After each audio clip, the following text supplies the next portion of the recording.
Apa yang terjadi bagi seorang santri, panjenengan semua santri, tapi saya ingin bertanya. Yang bisa menjawab, saya kasih cincin saya. Yang bisa menghafal, saya kasih arloji saya. Benar, layar sentuh.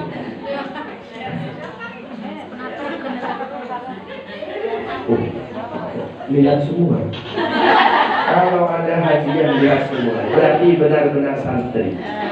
Pertanyaan pertama, siapakah santri pertama? Bukan santri. Siapakah kira-kira santri pertama di dunia? Bukan di Indonesia, bukan di Indonesia, bukan di Jember, bukan di Nahdlatul Ulama. Langsung arloji dulu yang bisa. Yakin ada yang bisa? Kalau ada yang bisa, saya pakai lagi. Padahal ini arloji ini adalah dikeluarkan oleh iPhone. Kita lihat di belakang. Siapa santri yang pertama? Abu Bakar? Salah. Siapa? Salah.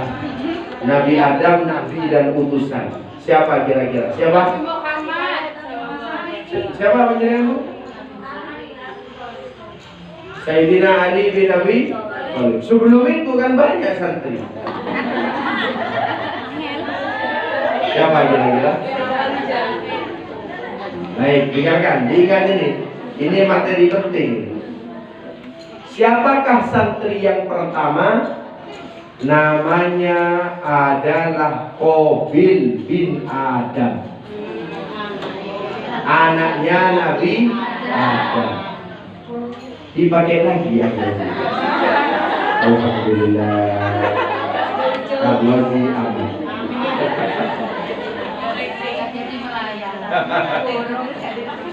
Alhamdulillah saya pakai ya. Kenapa? Kenapa Qabil? Siapa dua putranya Nabi Adam yang kembar? Qabil dan Habil. Kalau yang perempuan? Iklimah dan Labu. Bagaimana ceritanya? Sudah tinggal satu cincin. Tunggu dulu. Pertanyaan yang kedua. Kakaknya Qabil apa adiknya Habil atau terbalik? Kakaknya Qabil, adiknya adalah Habil. Siapa guru daripada Qabil? Siapa? Salah. Siapa? Kok bisa guru gagak?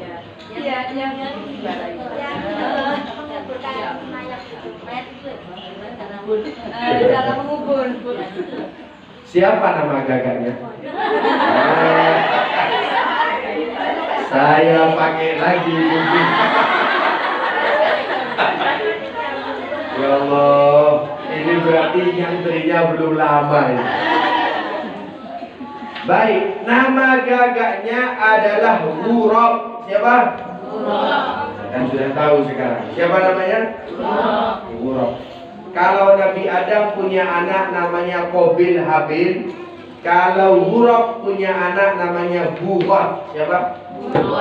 Siapa? Bughar. Nama ayahnya adalah Ghurab. Ibu namanya siapa? Ibu Lailatul Masqufah. Nama ayah? Ahmad Nasuhah. Nama mbak? Mbak Marzuki. Nama ayahnya lagi? Jangan ikut tertawa. Panjenengan juga berpikir nama ayah saya siapa, kakek saya siapa, ke atasnya siapa. Kenapa? Barang siapa hafal kepada 7 nama ayahnya, maka apapun yang menjadi hajat keinginannya dengan menyebut nama 7 turun, insya Allah akan diijabah oleh Allah Subhanahu wa ta'ala. Amin. Allahumma. Batuk dari tadi. tapi tak minum. Karena yang membawa air cuma menaruh, tak disuruh minum. Allahumma sholli ala sayyidina Muhammad. Sallallahu ala sayyidina Muhammad. Kenapa santri yang pertama Qabil membunuh adiknya Habil? Ada dua alasan. Kenapa? Yang pertama faktor iri, karena yang mau dinikahi bukan sesuai dengan kehendaknya. Satu. Yang kedua kenapa?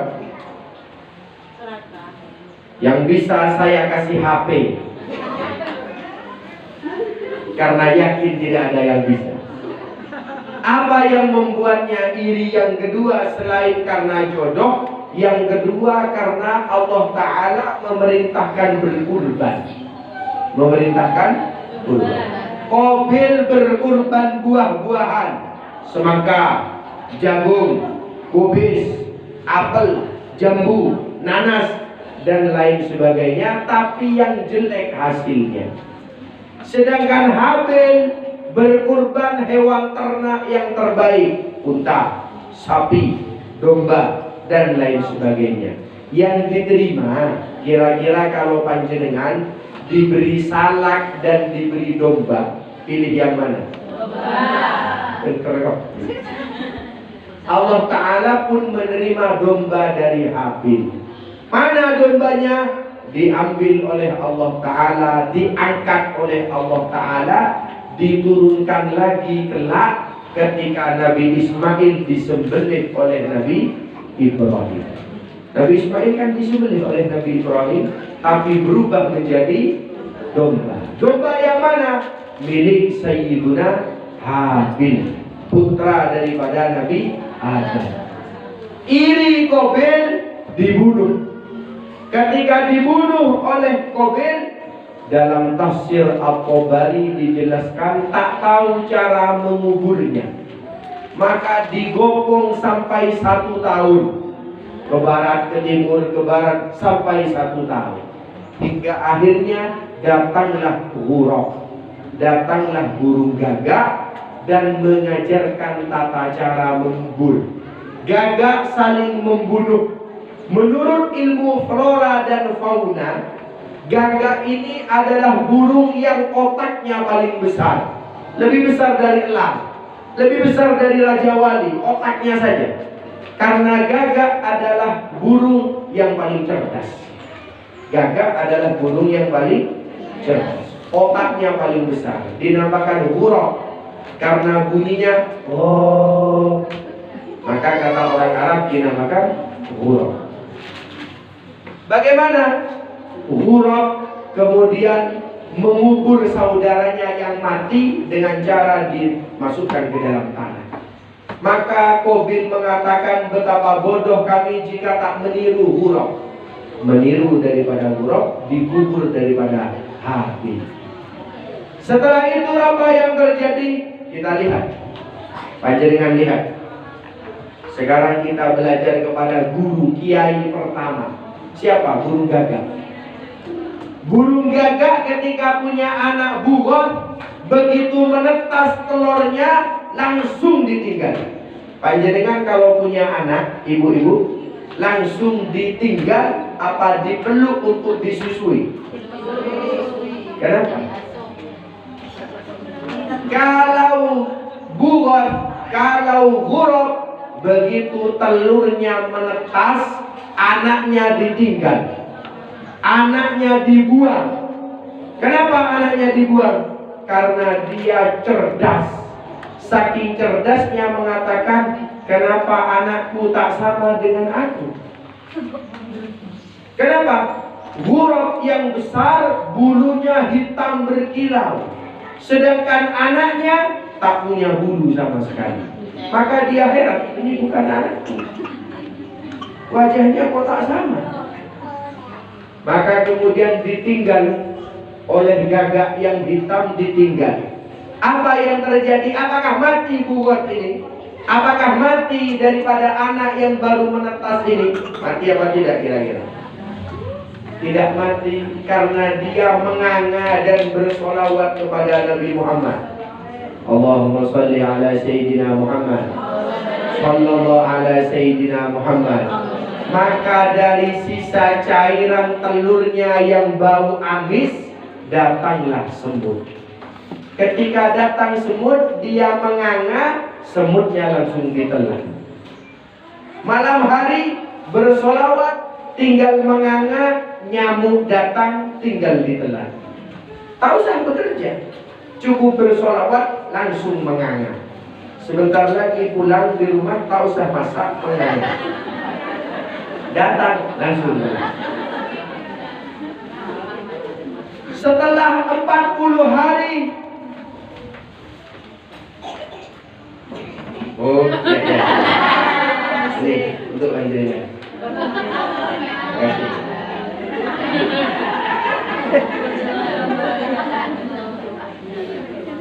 Dia berisyarat demikian, makanya saya beri. Seandainya begini, ayo diminum, tak saya beri. Tapi karena dia berisyarat dengan jempol, saya beri. Nabi Muhammad itu tak pernah menggunakan telunjuk. Panjenengan kalau menyuruh pakai telunjuk, tolong ambilkan, kurang baik. Monggo, hadiah orang. Tapi kalau Nabi Muhammad bukan dengan telunjuk, bukan dengan jempol. Kata Urwah bin Mas'ud At-Taqafi, kami cinta kepada Muhammad karena beliau tak pernah menggunakan telunjuk, tapi menggunakan seluruh telapak tangannya. Monggo. Seandainya monggo diberikan, semua saya kasih. Berhubung dengan satu-satu. Apa jenengan akhlakul karimah di rumah pakai satu telunjuk, jempol, apa semua? Kalau pakai semua istimewa. Jangan kalah dengan pegawai bank. Pegawai bank itu perhatiannya ketika masuk ke bank, mari Pak, ada yang bisa kami bantu. Tak menggunakan jempol seperti Nabi Muhammad. Ibu saya senang belanja di Indomaret. Saya tanya, Umi, kenapa panjenengan suka belanja di Indomaret? Karena di Indomaret saya dipanggil sangat muda. Bagaimana kakak, tidak tambah pulsanya? Saya dipanggil kakak. Sehingga memilih belanja di Indomaret. Kakak, mungkin ada tambahan pulsa atau ibu dipanggil kakak. Inilah lagi belanja ke sana. Akhlakul karimah yang bagus. Saya lanjutkan, coba kamu mulai. Allahumma sholli ala Sayyidina Muhammad. Setelah 41 hari, Ghurab datang ke rumah daripada Bukhon. Yang dahulu anaknya tak punya bulu, setelah 40 hari sekarang keluar bulu. Maka diangkat menjadi anak dengan baik. Begitu santri. Santri itu yang mondok tidak boleh dikirim terus. Santri itu yang mondok tidak boleh satu minggu dilihat, tidak boleh. Bagaimana? Belajar kepada guru yang pertama 41 hari. 41 hari. Nah, kalau kita kepikiran kalau tak melihat. Sallallahu alaihi Sayyidina Muhammad. Allahumma sholli ala Sayyidina Muhammad. Maka dengan demikian, guru yang pertama adalah Ghurab dari umat manusia ini, hari Sabtu. Kalau kita, guru kita insya Allah adalah Hadratus Syekh Kiai Haji Hasyim Asy'ari dari segi thariqah Ahlus Sunnah wal Jamaah ala thariqati Nahdlatul Ulama. Panjenengan tahu huruf yang paling besar di lambang Nahdlatul Ulama? Huruf apa? Itu kan itu. Huruf di lambang yang paling besar ini. Huruf apa ini? Nun. Yang paling besar ini adalah huruf apa? Dhad artinya? Dhad ay al-akhlaqul karimah. Kalau dimaknai huruf dhad ini maknanya adalah akhlak.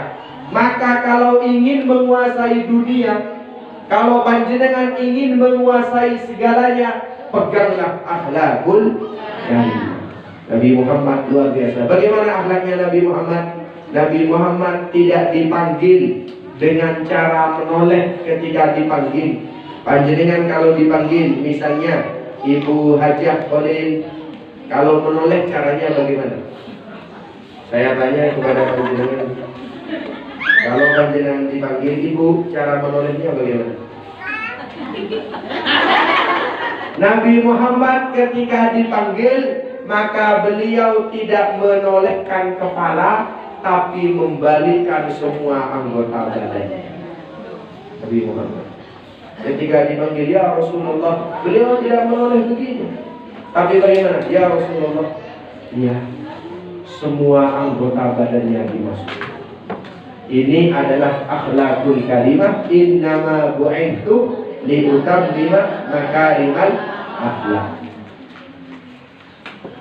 Nabi Muhammad kalau minum 3 kali. Panjenengan kalau minum bagaimana?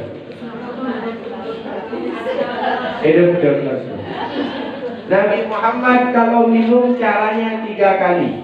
Bagaimana? Yang pertama, diingat, ini pelajaran maulid hari ini. Yang pertama, Bismillahirrahmanirrahim, gelek 1 kali. Bismillahirrahmanirrahim. Yang kedua, Alhamdulillahirabbil alamin, gelek 2 kali. Yang ketiga, diminum sebanyak-banyaknya dengan doa apapun harapannya. Datang tamu ke rumah saya dagang kambing, orang sembungan. Kiai, abdino telola haris kiai. Oh ya, ini minum. Minum tata cara 3. 1, Bismillah. 2, Alhamdulillah. 3, keinginannya berangkat ke pasar. Ya, langsung Bismillah, Alhamdulillah. Yang ketiga, doanya dalam hati. 2 hari balik ke rumah saya. Alhamdulillah. Apa? Di pasar rame tapi tidak ada yang beli. Saya tanya. Sambian saya pertama Bismillah, enki. Nomor 2, Alhamdulillah, enki. Nomor 2 apa? Ya Allah, berkami oleh. Semoga ramai yang datang. Benar, kiosnya ramai, tapi cuma tanya melolok. Ini berapa? Ini berapa? Ini berapa? Tak ada yang beli. Oh, minum lagi, bukan minta ramai, tapi minta laku. Langsung Allah menaris. Allah menaris. Setelah diminum, sampai 14 hari tak datang ke rumah. 14 hari tak datang ke rumah, baru berjumpa dengan saya di acara tahlilan di Sembungan. Maka ke rumah, alhamdulillah, laris. Dalam hati, kalau laris dia lupa kepada kamu. Maka panjenengan itu kalau minum, para salafus soleh, anak-anaknya yang belum laku, perempuan-perempuan yang belum laku, ya Allah, ikrar kaki dalam hati, ya Allah. Tentunya orang sedih. Panjenengan coba minum dengan cara demikian, di luar nanti banyak orang yang tobat. Berarti manjur itu. Allahumma sholli ala sayyidina Muhammad. Ini cara makan Nabi Muhammad, cara minum Nabi Muhammad. Nabi Muhammad makan tidak dikunyah kecuali 33 kali. Panjenengan kalau makan dikunyahnya berapa kali? Berapa? Berapa panjenengan? Itu angkat tangan 7 kali langsung gluyok. Maka dokter meneliti kenapa Nabi Muhammad tak pernah sakit. Oleh Raja Mesopotamia dari Koptik diberi 2 hadiah. Hadiah yang pertama Mariatul Kibtiyah, yang kedua diberi Qobit Kibtiyah, dokter dari Koptik. Mariatul Kibtiyah dinikahi, dokternya tak pernah bekerja, dikembalikan ke Mesir. Maka ditanya, kenapa kembali? Kami tak pernah bekerja. Muhammad tak pernah sakit. Kenapa tak pernah sakit? Diteliti cara minumnya 3 kali. Sains sekarang, ilmu kedokteran sekarang, the medicine now mencoba. Ternyata orang yang minum dengan tata 3 kali badannya bagus. Ibarat mesin katanya. Kalau punya sepeda motor panjenengan baru dikontak langsung digas apa dipanasi dulu. Nah, sama dengan organ tubuh kita. Minum pertama apa pemanasan? Langsung mengalir ke dalam. Tapi mesin cepat rusak apabila dikontak langsung dibuat manja. Sama panjenengan kalau pagi sering sakit perut, kenapa? Kalau minum tokerejut perutnya, kaget perutnya di dalam. Karena tak pernah mendapatkan sentuhan air, dulmas langsung dari atas. Sehingga Nabi Muhammad makan, kenapa kok bagus organ tubuhnya? Karena digigit, dikunyah sebanyak 33 kali. Pun berjem. Tapi kalau seperti buaya makan telan, tak baik hidup. Panjenengan pernah pagi hari sakit perut? Senang teman bulat-bulat. Dua indikasinya. Yang pertama cara makan dan minum salah. Yang kedua yang masak terlalu siang. Kenapa terlalu siang? Allahumma sholli ala sayyidina Muhammad. Sallallahu ala sayyidina Muhammad. Maka dengan demikian, dengan barokah bulan Maulid ini, ayo kita bulan dengan tata cara sunnah tadi. Apa yang dicontohkan suri tauladan baginda Nabi Muhammad dijadikan kalimat. Saya tadi pagi mengajar sampai kepada bab qadil hajat. Salah satu ajakan Nabi Muhammad, jangan kencing di bawah akar pohon. Tak masuk akal. Saya baca hadis. Jangan kalian kencing di bawah akar pohon. Apa ini maksudnya? Ternyata setelah dikorelasikan dengan ilmu kekinian, ternyata pohon ini menyerap air apapun yang ada di dekatnya. Maka bunga akan menjadi bagus apabila disiram. Tapi bunga akan menjadi layu apabila tak pernah disiram. Maka bunga pohon-pohon menyedot cairan yang ada di dekatnya. Demikian Nabi Muhammad melarang kencing di dekat pohon, karena pohon itu akan menghisap air kencingnya. Makan kedengaran mabuk langsung. Bisa jadi mungkin bapak tadi kencing di sana. Ini begitu. Yang kedua, dilarang meniup makanan. Hadis tadi saya membaca, wala tanaffas 'ala ta'am. Janganlah kamu meniupkan sesuatu ke dalam makanan. Saya ketika kecil ingat, ini ada Ustazah Zahra ini. Ketika kecil yang mengasuh saya Mbak Aminah namanya. Makanan panas ditiup sama mbah saya, kemudian dimarahi, "Josrot, jangan ditiup." Waktu kecil saya membela Mbak Aminah. Kan kalau ditiup cepat dingin. Kenapa sama mbak tidak boleh? Setelah belajar agama baru saya tahu kenapa tidak boleh meniup. Karena karakter orang yang meniup akan pindah kepada makanan dan kepada orang yang masuk. Ternyata tahun 2019 ada pandemi, namanya adalah COVID-19. Apa? Wajahnya manusia ditutup pakai masker. Takut nafasnya masuk ke dalam. Itu kenapa pakai masker? Karena udara yang masuk ke dalam makanan menularkan kepada orang yang ada di sampingnya. Maka saya teringat, ya Allah, betapa canggih hadis Nabi Muhammad, betapa hebat daripada Nabi Muhammad. Yang paling banyak ahli neraka adalah orang yang kencing di pinggir jalan. Sekarang ada apa tidak ada?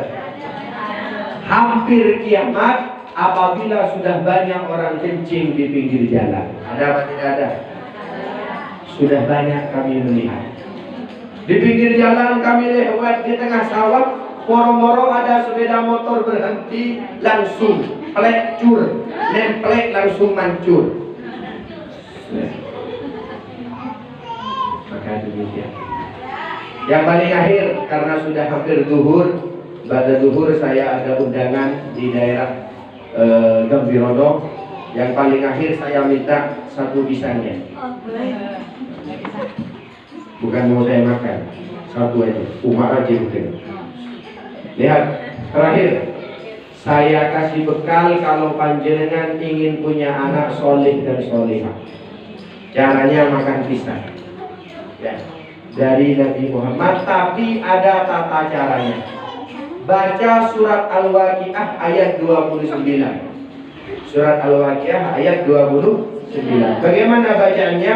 A'udzu billahi minasyaitonir rajim wa qalhim mandud. Artinya adalah pisang yang bertangkai-tangkai. Tapi ada caranya, Bu. Ada caranya. Ya, ada caranya. Bagaimana? Malam nanti minum, tangan kanan pegang pisang,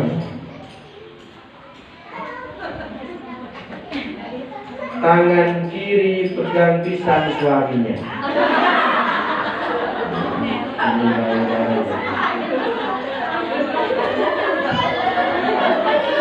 Bapak langsung ngomong. Bapak di luar langsung ketawa. Cool bilang betul. Dibaca wa qalhim mandul, dipegang pisang dengan tangan kanan, yang kiri pegang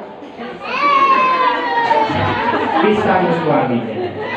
Dalam hati mengatakan, ya Allah, tidak berniat memegang daripada milik suami, tapi jadikanlah seperti pisang ini yang bertangkai-tangkai dengan baik. Yang makan separuh istrinya makan, separuh suaminya makan. Insya Allah kalau menjadi anak yang soleh dan solehah. Amin Allahumma amin. Mayat kamu dulu. Coba abun dulu. Yang nomor 2. Kalau ingin punya stamina yang bagus, anaknya tampan. Kalau tadi itu supaya hatinya bagus, akhlaknya bagus. Sekarang supaya wajahnya tampan, percobaannya kan ini. Ini hasil percobaan. Bagaimana? Syuting dulu. Dipraktikkan ini. Bagaimana yang kedua? Ambil telur. Ambil apa? Ada. Telur asli, Bu. Mumpung sekarang hari Ahad. Hari apa? Boleh telur. Kalau nanti toko telur laku, berarti mati pengajian. Bagaimana? Yang hari Ahad ambil telur 1. Ahadun artinya 1. Hari Ahad makan telur 1. Itsnain, Senin makan telur 2. Sulasa atau Selasa makan telur 3. Arbi'a atau Rabu makan telur. Gak usah. Kalau makan Rabu 4, Kamis 5, Jumat 6, bangkrut sampai. 1 minggu cuma 3 kali. Hari Ahad 1, hari Senin 2, hari Selasa 3. Dicampur dengan madu. Lalu ya telur, coba praktik diberi telur. Kalau telurnya 1, madunya 1 sendok. Kalau telurnya 2, madunya 2 sendok. Kalau Selasa telurnya 3, maka madunya 3 sendok. Lalu membaca doa. Bagaimana doanya? Ya Qawiyyu ya Matin. Bagaimana? Ya Qawiyyu ya Matin. Sekali lagi. Ya Qawiyyu ya Matin. Lalu diminum. Ada namanya Pak Soleh Haiban. Tahu kan? Orang Sembungan. Sudah sepuh Pak Soleh Haiban itu tukang foto. Pagi-pagi datang ke rumah kami pakai celana, lalu celananya ditutupi dengan koran. Pak Soleh, mau tutup koran Pak Soleh? Pak bisa mati kan?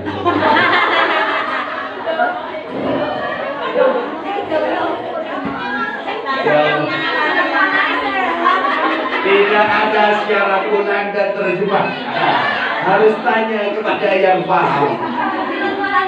barokah daripada ya Qawiyu ya Matin. Insya Allah kalau menjadi anak akan menjadi anak yang bukan hanya bagus hatinya, tapi bagus rupawan wajahnya. Amin Allahumma amin. Siap mencoba? Siap keras sendiri. Awas Ibu Nyai, nanti pisangnya disembunyikan, takut direbut dulu. Habis dulu. Maka Maulid Nabi Muhammad pada siang hari ini mengajarkan kepada kita akhlakul karimah yang baik dan mendidik anak yang baik, mendidik santri yang baik supaya menjadi generasi yang baik. Amin Allahumma amin. Mereka akan jadi. Karena mayoritas di sini adalah ibu-ibu, maka kami sangat ingat kepada sebuah riwayat yang mana ada seorang dimasukkan ke panti jompo. Kemana? Apa panti jompo itu? Tempat orang yang sudah sepuh. Ini dulu prosesnya belum pakai pisang dan telur. Kalau itu banyak pisang dan telurnya. Ada orang masuk ke panti jompo, tiba-tiba ada seorang sepuh memeluk. Anakku, wahai anakku, tolong bawa pulang. Jangan kau tinggal aku di panti jompo ini. Wahai anakku, kenapa kau tega meninggalkan kami di panti jompo ini? Maka kemudian daripada orang ini dalam hatinya mengatakan, ini bukan ibuku. Ibuku sudah almarhumah. Mungkin ini adalah orang tua yang pikun. Maka dia izin kepada pengurus panti jompo, wahai bapak pengurus, kami izin, ini ibu kami bawa pulang, karena kami ingat kepada almarhumah ibu kami. Kalau boleh tahu siapa anak daripada ibu ini, dibuka filenya, dibuka bukunya, dilihat anak daripada orang tua ini yang pertama pejabat, yang kedua konglomerat, yang ketiga cendekiawan, orang sukses semua. Tapi kenapa ibunya dititipkan di panti jompo? Maka dia ingat kepada almarhumah ibunya, izin. Bersambung ya, tahun depan ya. Selesaikan tahun sudah ada nih. Kontraknya berarti sudah habis. Okay. Tentang barusan insya Allah dilanjutkan pada pertemuan yang akan datang. Mohon maaf sebesar-besarnya.